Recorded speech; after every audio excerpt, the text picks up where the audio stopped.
So before we start, tayo po'y tumayo at tayo po'y manalangin. Let's pray. Heavenly Father, first of all, we want to thank you for this day. This Sabbath day, a day of rest sa inyong presensya. Salamat, Panginoon, for you have reminded us, Lord, kung gaano ka katapat at dakila ang iyong katapatan.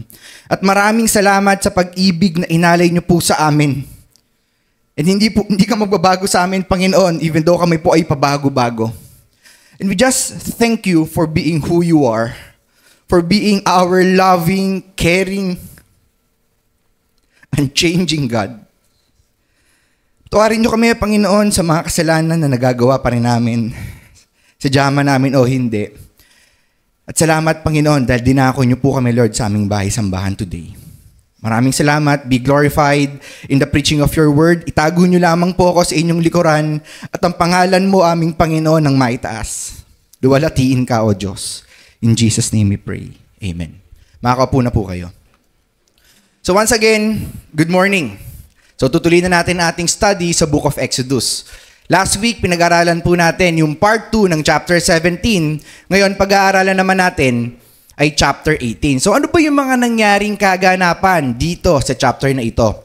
Ating pag-aaralan yan. So please open up your Bibles. Exodus chapter 18. At magbabasa po tayo ng mga verses. So by the way, pinamagatan ko po palang ating pag-aaral today na listen and obey. So gusto ko pong i-share sa inyo, unang kaganapan na nangyari po rito is about the arrival of Jethro and Moses' family. So please, samahan niyo po ako, basahin po natin verses 1 to 7 about the arrival of Jethro and Moses' family. Verse 1, I read, Jethro, the priest of Midian, Moses' father-in-law, heard of all that God had done for Moses and for Israel, his people, how the Lord had brought Israel out of Egypt. Verse 2, now Jethro, Moses' father-in-law, had taken Zipporah, Moses' wife, after he had sent her home, along with her 2 sons. The name of the one was Gershom, meaning, for he said, I have been a sojourner in a foreign land.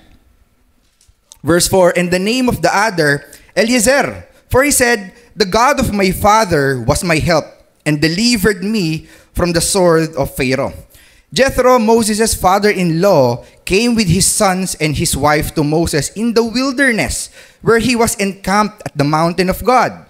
And when he sent word to Moses, sabi niya, I, your father-in-law, Jethro, am coming to you with your wife and her 2 sons with her. Moses went out to meet his father-in-law and bowed down and kissed him. And they asked each other of their welfare and went into the tent. So pause muna po tayo doon. So malinaw po sa verse 1 na nakita natin dito na narinig ni Jethro lahat ng kabutihang ginawa ni Yahweh sa mga Israelita. But the question is, paano niya kaya ito narinig? Alam niyo po, may dalawang school of thoughts regarding this pagdating sa mga Bible scholars. So una, narinig niya ang mga balita sa mga travelers kung ano ang nangyari sa Egypt at paano winasak ng Diyos ng mga Israelita ang Egypt para palayain ang mga Israelita. Dahil puputok po talaga yung balita. It will spread like wildfire. For Egypt was once a great nation. Ang dami nilang chariots. Considered ito ng mga tangke during their time. Malaki yung army size nila. Prosperous yung economy nila. Influential country ang Egypt. And suddenly, this mighty and great nation was devastated. So ito yung nangyari dahil sa mga plagues sa galit ng Diyos at nag-spread all over the neighboring countries yung nangyari sa Egypt. So pangalawang school of thoughts naman po rito ay simple lang. Sinabi ng kanyang anak na si Zipporah sa kanyang ama na si Jethro. Dahil malinaw po sa verse 2, tingnan niyo po yung mga Bibles nyo, clearly we can see na pinauwi ni Moses si Zipporah at ang kanyang mga anak. Now listen to me. Etong verse na to ay controversial. Because some Bible scholars believe na dinivorce daw ni Moses si Zipporah at binaliwala na yung kanyang mga anak. But some Bible scholars believe as well no, na talagang dahil mahal niya ang kanyang mga anak ang kanyang asawa, ang kanyang pamilya, He sent them home to be away from danger and the battles that they might face. Kasi katatapos silang ng digmaan nila, di ba? Napag-aralan natin yon last week. So Moses is unsure kung maiingatan ba nila sila. That's why he sent them home. And take note, malinaw po sa verse 5 na nasa Mount Horeb sila. Dahil ginamit po yung words na mountain of God.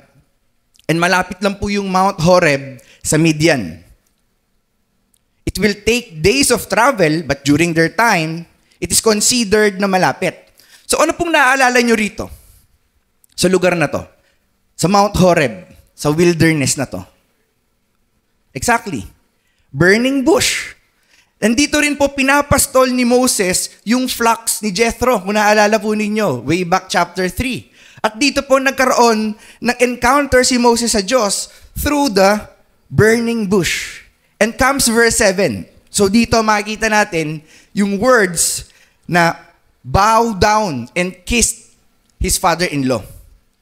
No, kung mapapansin niyo, grabe yung pagbati ni Moses kay Jethro. He bowed down and kissed him. Yung kiss po rito, hindi po talagang literal na halik. Ito po ay beso-beso. So bakit kaya ganito yung greeting na ginawa ni Moses sa kanyang father-in-law?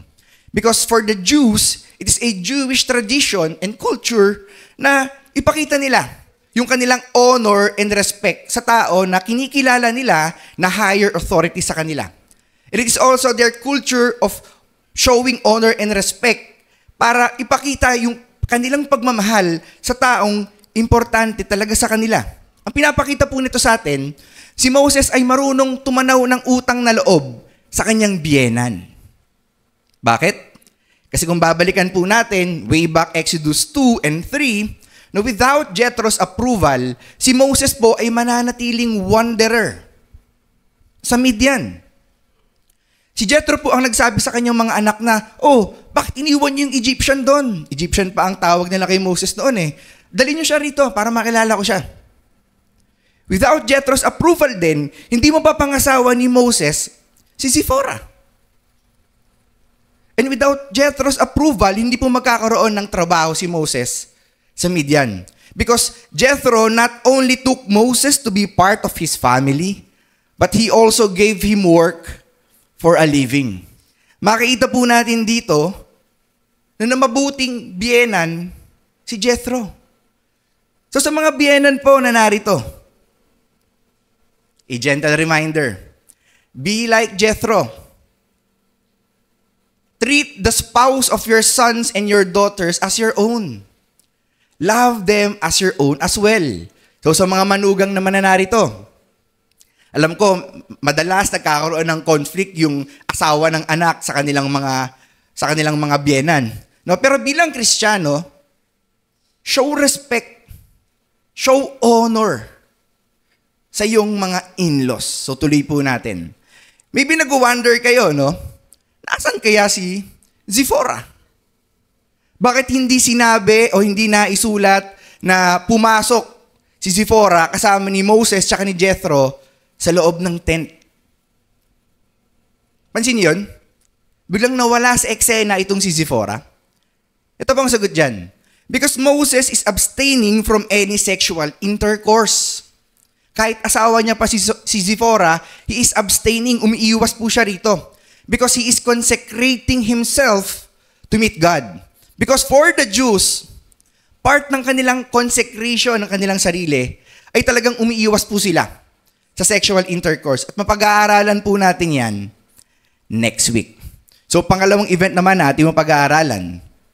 It is about Jethro convinced that Yahweh is the true God in verses 8 to 12. So basahin po natin. Verse 8, Then Moses told his father-in-law all that the Lord had done to Pharaoh and to the Egyptians for Israel's sake, all the hardships that had come upon them in the way and how the Lord had delivered them. And Jethro rejoiced for all the good that the Lord had done to Israel. Bakit kaya siya nag-rejoice? Pansin niyo yan? In that he delivered them out of the hand of the Egyptian.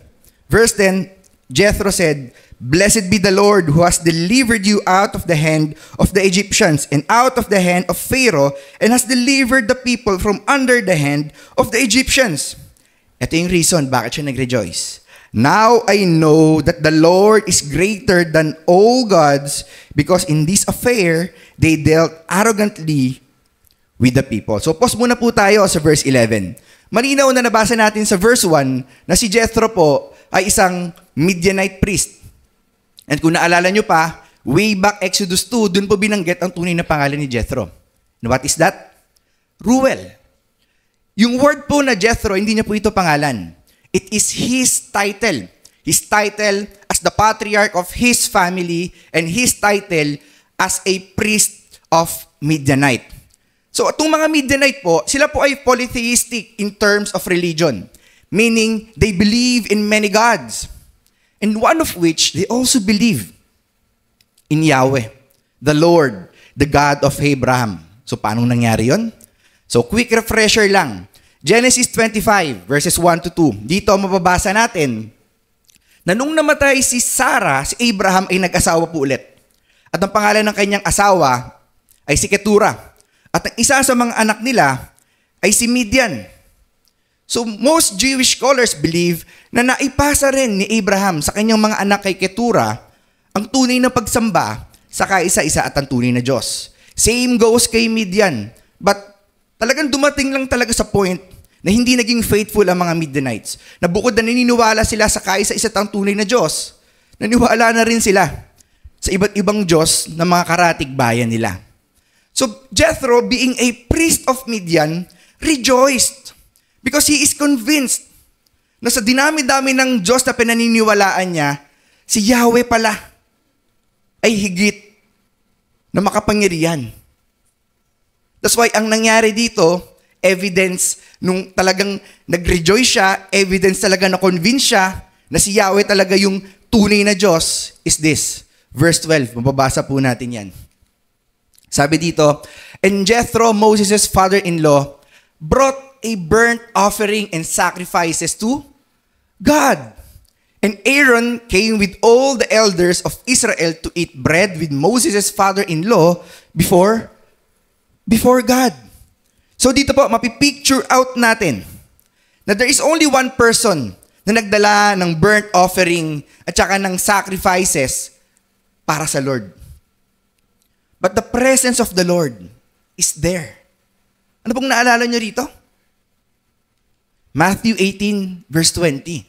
Sabi ni Jesus, for where 2 or 3 are gathered in my name, there am I among them. So in our gatherings, it doesn't matter kung konti tayo o marami.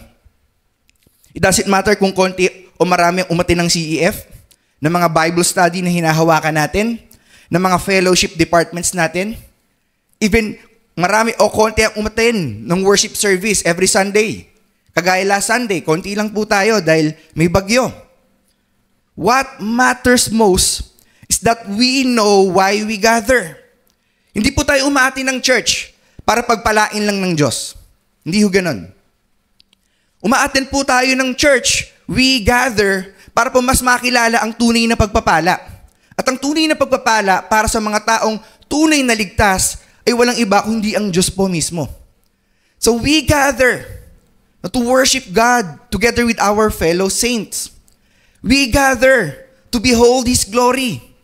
We gather to be reminded of God's love that can be found in the preaching of the gospel.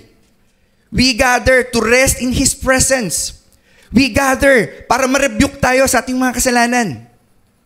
And we gather para mas ma-inlove tayo kay Jesus. So pangatlo at panghuli pong kaganapan dito is about Jethro's advice. So samahan niyo po ako. Verse 13 na po tayo. And I read, the next day, Moses sat to judge the people, and the people stood around Moses from morning till evening. When Moses' father-in-law saw that he was doing for the people, he said, what is this that you are doing for the people? Why you sit alone? And all the people stand around you from morning till evening. Verse 15, and Moses said to his father-in-law, because the people come to me to inquire of God. When they have a dispute, they come to me and I decide between one person and another, and I make them know the statutes of God and his laws. Moses' father-in-law said to him, "What you are doing is not good. You and the people with you will certainly wear yourselves out, for the thing is too heavy for you. You are not able to do it alone." Sabi ni Jethro, verse 19, "Now obey my voice. I will give you advice, and God be with you. You shall represent the people before God and bring their cases to God, and you shall warn them about the statutes and laws, and make them know the way in which they must walk, and what they must do. Moreover, look for able men from all the people, men who fear God, who are trustworthy and hate a bribe, and place such men over the people as chiefs of thousands, of hundreds, and of fifties, and of tens, and let them judge the people at all times. Every great matter they shall bring to you, but any small matter they shall decide themselves. So it will be easier for you, and they will bear the burden with you." Now listen to me. Pagdating po sa verses 15 to 22, makikita po natin dito ang glimpse ng New Testament. And that is God's design for His church. So una pong makita natin ditong glimpse. It's about the plurality of leadership, and it is only for men. Malinaw, verse 21, sabi dito ni Jethro kay Moses, "Moreover, look for able men." At kapag nakahanap siya ng able men, anong sabi rito? "And place such men over the people as chiefs." Meaning chiefs, co-leaders ni Moses. Why? Kasi malinaw po na hindi kakayanin ng sino mang pastor na pangalagaan ng maayos ang kawan ng Diyos na malaki na. That's why he needs companions. Kagaya ni Moses tsaka ng mga pipiliin niyang companions. Kaya po sa ating church, meron po tayong interns, meron tayong elders, na sila po ang katuwang ng ating pastor pagdating sa decision making at sa pangangalaga ng lokal na iglesia ng ating Panginoon dito sa CCSGM. Pangalawa pong makita natin dito, characteristics ng mga church elder. Verse 21 pa rin po, wag niyo pong ilipat. Sabi rito, moreover, look for, number 1 na characteristic, able men. Pangalawa, men who fear God. Pangatlo, who are trustworthy. At pang-apat, hate a bribe o doesn't love money. So anong naaalala nyo rito? Anong passage sa New Testament? Meron siyang similarity sa 1 Timothy chapter 3. And lastly, ito po yung makikita natin. It is about the role of an elder and the pastor. Verse 20, malinaw po dito na sinabi, sabi ni Jethro kay Moses, "And you shall warn them about the statutes and the laws, and make them know the way in which they must walk and what they must do." Verse 22, yung sinabi rito na let them judge the people at all times, hindi po ibig sabihin nito na lagi na lang nilang huhusgan, o ikaw mali ka. Sa kanilang pananaw, hindi po ganon. No, basically, it means teaching, guiding, and counseling the Israelites. Kagaya po ng ginagawa ni Moses na kanilang leader. And ito po ay roles ng mga church elders and pastors as well. So para po sa mga interns and elders po na narito. So just like Moses and his companions, tayo pong mga interns and elders, we are the companions and the burden bearers of our pastor, not the burden. So tuloy po natin. Verse 23. Sabi ni Jethro, "If you do this, God will direct you. You will be able to endure, and all these people will go to their place in peace." So mapapansin natin dito, sabi ni Jethro, God will direct you. Alam niyo po, pinapakita nito yung humility nitong taong to. Dahil even though nanggaling sa kanya yung advice, hindi siya nagbigay ng credit sa kanyang sarili. Kung hindi po, sa Diyos. So let's continue, verse 24. So Moses listened to the voice of his father-in-law and did all that he had said. Moses chose able men out of all Israel and made them heads over the people, chiefs of thousands, of hundreds, of fifties, and of tens. And they judged the people at all times. Any hard case they brought to Moses, but any small matter they decided themselves. Then Moses let his father-in-law depart, and he went away to his own country. At dito po nagtatapos ang ating pag-aaral sa chapter 18. So bago po tayo dumako sa ating mga life lesson, maybe you're wondering, nasaan kaya si Zipporah? Kasama ba ni Jethro o naiwan doon? Or what? Alam niyo po, may mga Jewish scholars din and even Bible scholars believe na si Zipporah po ay talagang naiwan sa tent. No, sabihin na natin, yung intention nga ni Moses kaya niya pinauwi si Zipporah is because to keep her and his sons away from danger. But Jethro left them there because Jethro is convinced that Yahweh will keep his daughter safe and his grandchildren safe. Wala po ito rito. But ito po yung pinaniniwalaan ng mga Bible scholars and ng mga Jewish scholars na itong si Jethro, dahil siya po ay convinced na walang greater God kay Yahweh, Yahweh will keep them safe in their journey. So ngayon, dako na po tayo sa ating life lesson. So marami po tayong pwedeng maging life lesson dito sa ating pag-aaral na to, but let me focus on one thing. It is about listening and obeying.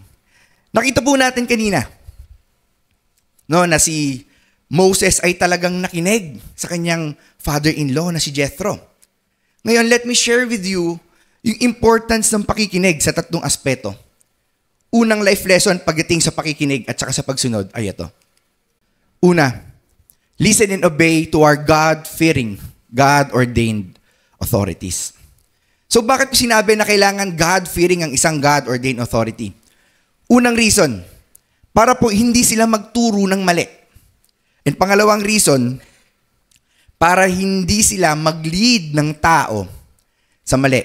Unang example ng isang God-ordained authority na dapat po ay God-fearing pastors and preachers. Bakit po? Because whenever we stand in the pulpit, we preach to you, we have authority. Dahil tinuturo po namin sa inyo ang salita ng Diyos. But remember, tingnan nyo lang po kami bilang mga tao. Tingnan nyo lang po kami as God's messenger. And what we preach, it's not our word. It is God's word. Hindi po kami yung superstar dito. So whenever you listen to a faithful, sound doctrine preaching, tignan po natin ito. Na as if ang Diyos mismo ang ating kausap. Bakit ba natin kailangan makinig ng preaching? Hindi ba pwedeng magbasa na lang tayo ng Bible? Hindi ba pwedeng wag na tayo umatay ng church? Malinaw po kasi sinabi ng Romans 10:17, so faith comes from hearing and hearing or constantly hearing through the word of Christ. So pangalawa naman pong God-ordained authority na kailangan po ay God-fearing are the parents. Para po sa mga kabataan and para sa mga young adults na nakatira ka pa sa puder ng magulang mo. Now, if you have parents na masasabi mo na mahal nila ang Diyos, if you have parents na masasabi mo na mahal ka nila, parents na nire-remind ka sa spiritual life mo, parents na nire-remind ka sa pagbabasa ng Bible, sa prayer life mo, nire-remind ka na umatin ng church, nire-remind ka na mag-serve sa Lord, kapatid, listen to them. Because God, out of His sovereignty, placed your parents there to disciple you. At hindi po nagkamali ng Diyos na pinanganak kayo na yun ang magulang nyo. Yes, may mga magulang na hindi ayos. Tama. But what I'm saying is that if you have God-fearing parents, listen to them. So pangalawa pong life lesson regarding listening and obeying is this. Listen and obey to the voice of God through the scriptures. Thank God that we have the Bible in our time. Do you thank the Lord? Do you thank God? Kasi hindi na tayo mangangapa sa dilim eh. Hindi na tayo mangangapa sa dilim kung ano ba yung decrees ng Diyos, ano ba yung kanyang mga do's and don'ts. Hindi na tayo mangangapa sa dilim para mas makilala natin ang kaisa-isa at ang tunay na Diyos. And as a Reformed Christian, we believe in the doctrine of sola scriptura, meaning the Bible alone is authoritative in our faith and in our practices. Kagaya po lagi ng sinasabi ng ating pastor, the Bible says it, we believe it, and that settles it. But question, are we really convinced of the authority of the Scripture? Are we really convinced that the Scripture, that the Bible is God's words in written form? Wives, sa mga kababaihan po na narito, when the Lord spoke to you through the Scripture at sinabi na you should submit to your husband as into the Lord in Ephesians chapter 5 verse 21, do you agree with it? Do you really have that desire to obey it? Para sa mga husbands naman po na narito, when the Lord spoke to us that we need to love our wife as Christ loves the church, meaning we need to love our wife unconditionally. Show them God's agape love na mababasa natin sa Ephesians chapter 5 verse 25. Convinced ba tayo rito na kailangan ba talaga natin silang mahalin unconditional? Na kapag tinutoyo yung mga asawa natin, no, kailangan bang na intindihin na lang natin sila? Convinced ba tayo na sundin itong katotohanan na ito? So sa mga anak po na narito, na buhay pa ang magulang ninyo, whether may sarili na kayong pamilya o wala, the Bible is clear in this in Exodus 20:12 that we should honor our father and our mother. Convinced ba talaga tayo? O nangangatwiran pa tayo? Teka Lord, hindi naman kagalang-galang tong tatay ko, hindi naman kagalang-galang tong nanay ko. Ba't ko siya i-honor? Tama? Para sa ating kalagitnaan, kung meron man po rito na nagpa-practice ng homosexuality, sinabi po ng 1 Timothy chapter 1 verse 10 that homosexuality is a sin. Are we convinced that it is a sin? O nagdadahilan pa tayo sa Diyos, Lord, ganito naman eh. Gets nyo? And lastly, pag sinabi ng ating Panginoon that those who love me keeps my command in John 14:15, convinced ba talaga tayo na i-keep yung kanyang command? Convinced ba talaga tayo na sumunod sa kanyang command? Sa panahon po kasi natin, ang daming kumakalaban sa Bible. For them, ang Bible daw ay lipas na. Dahil ancient book na raw po ito. Hindi na raw po applicable yung teachings ng Bible in our modern day society. But the scripture is clear. In Matthew 24:35, sabi po rito, ni Jesus, heaven and earth will pass away, but my words will never pass away. Ang Bible po, as God's words, hindi po ito mag-a-adjust sa gusto natin. Hindi rin po ito mag-a-adjust sa gusto, sa takbo ng modern day society. Hindi po ito mag-a-adjust sa kultura ng mundo. Instead, it's the other way around. We human beings and all of the world's culture should bow down and submit to the scripture. For it is God's words. At pangatlo po at panghuli na life lesson. Listen and obey the Holy Spirit. So when you hear that still small voice and that groan of the Holy Spirit, kapatid, listen to what it says. So paano nga ba natin malalaman na kinakausap tayo ng Holy Spirit? Una, by our own intimate day-to-day devotion. Whenever we pray, whenever we read the Bible, the Holy Spirit will commune with us and He will magnify Jesus in our lives. Meron din mga time that the Holy Spirit will lead us to a certain passage para po kaugnahin tayo, para po kausapin tayo. Nakakwentuhan ko lang ho kayo. Hindi ko ito makakalimutan, year 2011, it is a memorable year for me. Kasi dito ko talaga isinuko ng seryoso yung buhay ko sa Diyos. Dito ako nagsimula na magbasa talaga ng Bible, na hindi lang puro Psalms, na para pag tinanaw ko ng tatay ko, maiksi lang yung babasahin ko, madali ipaliwanag, ganon. So, hindi ko makakalimutan yon one night, hindi ko alam kung ano yung babasahin kong book sa Bible kasi tapos na ako sa John. Tapos, there's this impression in my heart na kailangan kong basahin yung Jeremiah chapter 1. And nung binasa ko ito, may mga ilang passages na talagang ramdam ko na kinakausap talaga ako ng Diyos. So share ko po sa inyo itong Jeremiah chapter 1. Sabi rito, kinausap ko ako ng Lord through the verses 4 hanggang 9, then verse 17. Share ko lang po sa inyo. Sabi rito simula, the word of the Lord came to me, saying, verse 5, before I formed you in the womb, I knew you. Before you were born, I set you apart. I appointed you as a prophet to the nations. Verse 6, alas, sovereign Lord, I said, I do not know how to speak. I am too young. But the Lord said to me, do not say I am too young. You must go to everyone I send you to and say whatever I command you. Do not be afraid of them, for I am with you and will rescue you, declares the Lord. Then the Lord reached out of his hand and touched my mouth and said to me, I have put my words in your mouth. And pagdating sa verse 17, sabi rito, get yourself ready, stand up, and say to them whatever I command you. Do not be terrified by them or I will terrify you before them. So ngayon, kung ito po ay i-apply ko sa buhay ko as if ako talaga ang kinakausap dito ng Diyos, then mamamali po ako in faithfully interpreting the scripture. Dahil rule number 1 sa hermeneutics, interpret the passage as it is. Sa mga nag-Bible school dito, sa nag-Ergarte, sa mga preacher, alam niyo yan. Hindi naman ako si Jeremiah. Ako si Jimson. And those words are intended for Jeremiah.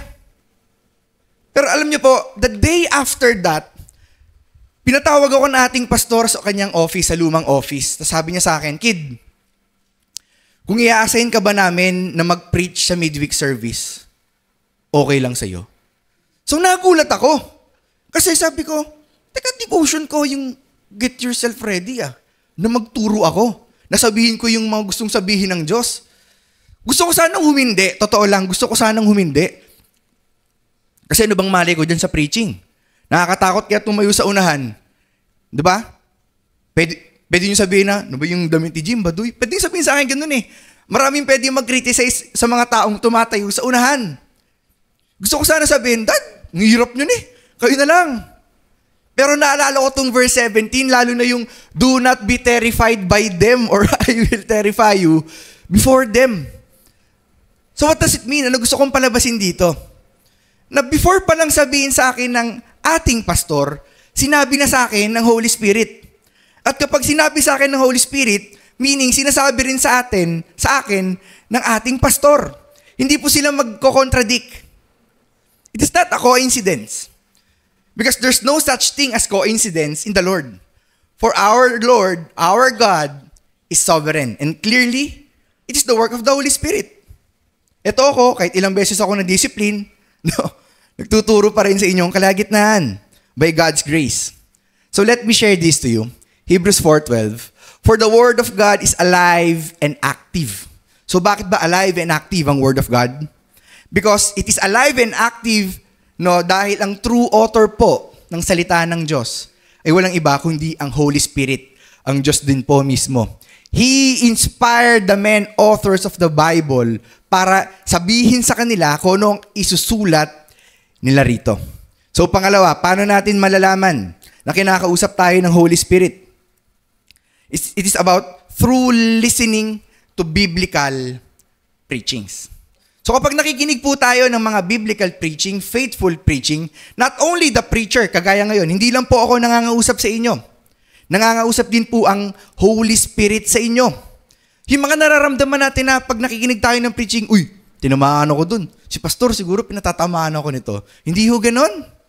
Ang nangangausap po sa atin nun, yung Holy Spirit, dinidil po ng Holy Spirit yung mga puso natin. At pangatlo, paano malalaman kung talagang kinakausap tayo ng Holy Spirit is through talking to Him constantly. Yung tipong kinakausap mo ang Diyos as if like a real person na nandyan lang talaga. Kung paano mo kinakausap ang asawa mo, paano mo kinakausap ang nanay at ang tatay mo, at ang kaibigan mo, talk to God like that. Kung meron kang problemang dinadaanan, pour out mo yung heart mo sa Kanya. Kung naiinis ka sa problemang dinadaanan mo, i-pour out mo sa Kanya. Just like David. Si David, di ba, kung galit siya sa Diyos, sinasabi niya sa Lord. Kung nagtatampo siya, sinasabi niya. Kung masaya siya, sinasabi niya rin sa Diyos. Kaya tinawag si David na man after God's own heart eh. Kasi sobrang transparent niya sa Diyos. Kasi totoo lang, wala naman tayong matatago sa Diyos eh. Yung mga nararamdaman natin, yung pinakakailaliman ng puso natin, alam ng Diyos yan. So talk to Him. Talk to the Father, talk to the Son, and talk to the Holy Spirit as well. So to balance this, hindi po porkit naisip natin, naramdaman natin, yun po agad ay ang Holy Spirit. Minsan, tayo lang yun. At hindi po minsan yung Holy Spirit. So paano natin malalaman that it's the work of the Holy Spirit? Una, the Holy Spirit will not tell us to do things that don't glorify God in our decision making. For example, nagde-decide ka, magbibigay pa ba ako ng tithes and offering ko o hindi na? Tapos pag sinabi mo na, sabi sa akin ng Holy Spirit, na wag daw ako magbigay ng tithes and offering. Hindi ko ganon. No? We need to give our tithes and our offering. So pangalawa, paano natin malalaman na sa Holy Spirit to? Kasi yung Holy Spirit, lagi niyang minamagnify si Jesus. For example, no, sinabi natin, sabi ng Holy Spirit, no, sabihin ko, ang galing-galing ko. I-glorify ko daw yung sarili ko para ma-encourage yung mga tao na sumamba kay Jesus sa akin.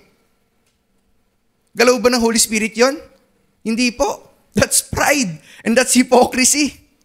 At pangatlo, paano natin malalaman na sa Holy Spirit ito, the Holy Spirit will not make us do things na taliwas sa sinasabi ng Bible. For example, sinabi ng isang tao, sabi sa akin ng banal na Espiritu Santo, si Kibuloy na raw, no? Ang Mesiyas. Teka lang. Tama ba yung sinasabi ng Holy Spirit sa'yo? Yun ba talaga yung Holy Spirit? O ba kung sinong demonyo na ang bumubulong sa'yo kung ganun yung takbo ng utak natin?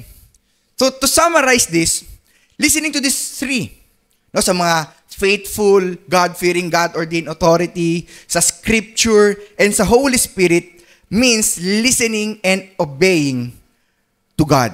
So dito po ako magtatapos. Siguradong maganda ang resulta nung nakinig si Moses at sinunod niya yung payo sa kanya ni Jethro. Kasi gagaan na yung trabaho niya eh. Hindi na mauubos yung araw niya sa pakikipag-usap sa lahat ng mga Israelitang may problema. Kasi ang dami po namang Israelita na pag-aralan po natin yan.